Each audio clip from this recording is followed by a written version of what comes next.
The dynamics of the workplace have continued to shift globally since the pandemic. The labor market's ethos, structures, and outcomes are now influenced by generic trends and those specific to various continents. For Nigeria, the Japa phenomenon is the era-defining trend currently unearthing layers upon layers of things and concerns, particularly to the corporate world. No industry appears to be immune to this wave that has continued to snatch the best talents from the labor market.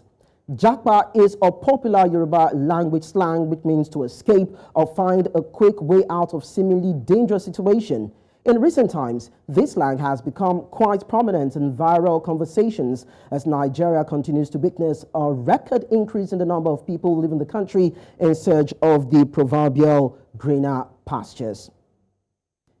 And so joining the conversation this morning is Nike Agbakosi, Head Strategy Impact Projects at the Africa Talent Company. Thank you so much for joining us on the conversation. Thank you for having me.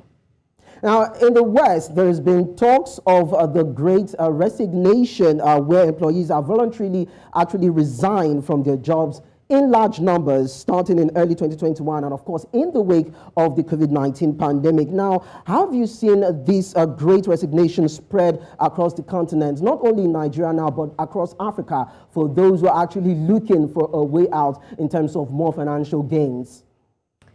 Yes, and this has gone beyond even the COVID-19 pandemic. As the economy started to open up and there were more opportunities for people to switch jobs that would give them more income, more exposure, and even for beyond wage increase for things like increased flexibility and remote work by companies who are embracing that. We've seen a lot of people move into other companies and leave where they are. And I think it's a call for more flexibility, higher incomes because of the economic situation across the world, not just in Africa. And this is something that we've seen and actually continues to happen even now here and there. Yeah.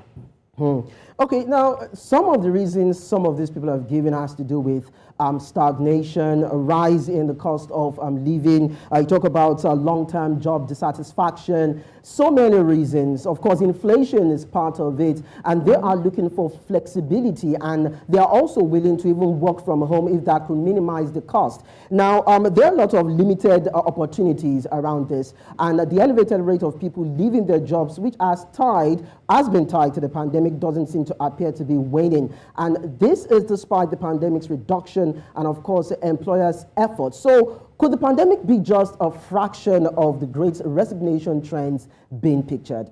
Actually, yes. I think that the pandemic did have a contribution. It showed people a different way of working. People had to work a different way and they saw that it was possible. So that contributed, but I think it's now beyond that. And especially in Nigeria, you mentioned the Japa wave. We can see that Nigeria is a mixture of different things. Beyond now that there are opportunities and remote work is now more palatable, a lot of people are leaving Nigeria because of rising inflation. They want to make more money. They want to be more global. And that we've seen continuously happen since the pandemic. And also political situations that make the country sort of harder to live, and for those who have the opportunity to, they want to leave the country. So there is a bigger picture beyond the pandemic. The pandemic started something, but we are now in a place where different unemployment rate, opportunities outside the country, and all of those different things have actually also contributed to the Great Resignation, especially in Nigeria and Africa, on top of what is happening globally. All right, so how has the Japa actually affected businesses and industries? I know you've mentioned some, but then let's look at it holistically. How has it affected the operations? How has it affected they being able to prefer services that will meet their customers' needs? So I think that we attribute a lot to the Japa wave, but I think it's something that has always existed. And we know that when you're efficient, you will thrive in instances like this. So the Japa wave has made it more important for you to find talent in innovative ways. You could hire someone today and you know that you only have them for a year. And you have to think about hiring in that way. You could lose somebody and find it very hard to replace them in the same way that you have replaced people in the past, thinking about roles versus skills. So it has affected and pushed for the need even more, because the need was always there, to have innovative recruitment strategies, to look at people beyond just roles and look at skills and think about how to work with talent beyond just having them work in your company. So it has really affected companies. They've had to change their employee value proposition. They've had to look inward and change their strategies for hiring and retaining talent. So are you saying that these strategies that the companies are employing as of now to mitigate the situation will effectively help them in retaining their talents? Yeah, so I mean, I can mention a few. If, for example, looking for talent, because it's now more imperative to have a pipeline, you would want to work with organizations like Japa, for example. They are their recruitment company, a career company. So having a pipeline of talent that you would need is something that those organizations can do. Japa and other brands in the TATC group, like Brighter Bonde in Kenya and Uganda, our job is to make sure that there's a pipeline of talent that you can hire from. Things as basic as encouraging remote work or hybrid work, because I know there's a need for physical interaction for some, and not being stubborn about things like that could actually help you retain your talent. Understanding that talent also doesn't need to be owned. So for some certain skills, you don't need to actually hire the person full-time, or you don't need to think about owning the talent full-time. There's actually opportunity to share resources and share people with other organizations and get the best results, in that there is actually a scarcity. There's also opportunity to upskill people within your organization.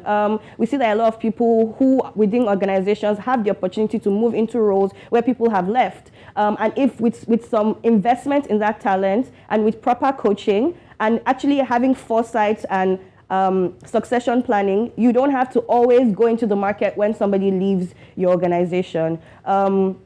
Using things like assessments, trainings, just making sure that your talent plan is not always, I only find people when I need them. I'm getting commitments from people to stay with me beyond 1 year or 2 years. Like planning ahead of time and understanding, especially if you're an SME, you can't continuously hire. You're probably not paying the best in the market. How do you train the people that you have? How do you upskill them? We have something called the Japa Soft Skills Training. It's been going on for a while. We have individuals come and take those trainings, but we also have companies knowing that everybody in their company should be able to have certain skills, especially soft skills, come and say, okay, we want you to do this for us. So upskilling is very key. Looking at talent beyond just roles and looking at them with the skills they can give, and also understanding that you can have access to people without having them full-time working for you. And then working with organizations who have a constant pipeline such that you're not always going back to the drawing board anytime you want to hire someone. And that's why organizations like ours exist.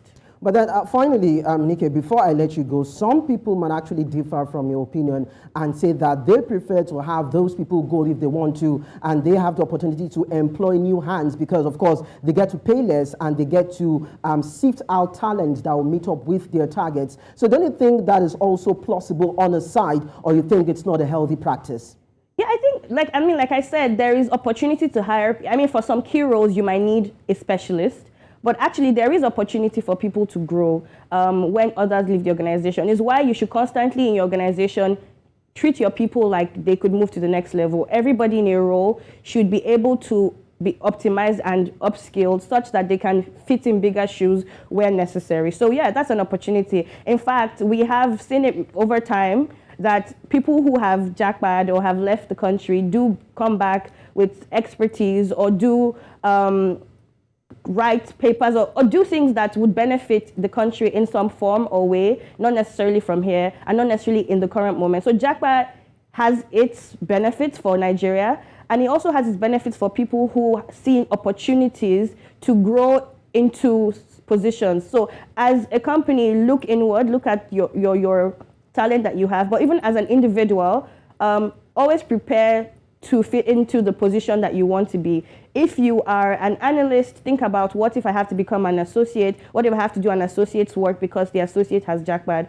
How do I work? How do I upskill myself? And how do I work with my company to upskill such that I can fit in bigger shoes? I mean, there's going to be instances where you just need to hire a professional. You just need to find someone who is at that level. But there are also opportunities to upskill your current talents and have them move up, not just from yourself, but also from other companies. Of course, there have been clamors over the years for career growth for employees and, of course, impact for companies. And if Yeah. they can find their feet inside all of these quagmire of occupational and corporate problems, as it were, maybe they'll be able to find their footings and, of course, scale up higher, depending on what they're able to go for. But then thank you so much, Nike, for joining the conversation. Thank you for having me again. All right, so whether there is Japa or no Japa, what is important is for companies to look for ways to, just as Nikki has said, improve the qualities and values of their workers and try as much as possible to create as many opportunities that can be available for them to be able to make more impact in their deliverables at their office space. So that is very important, whether or not they're faced with these challenges. Now, we get to go on a break right now. When we return, we'll take you through international business news, and after that, we'll get into our next conversation. Do stay with us.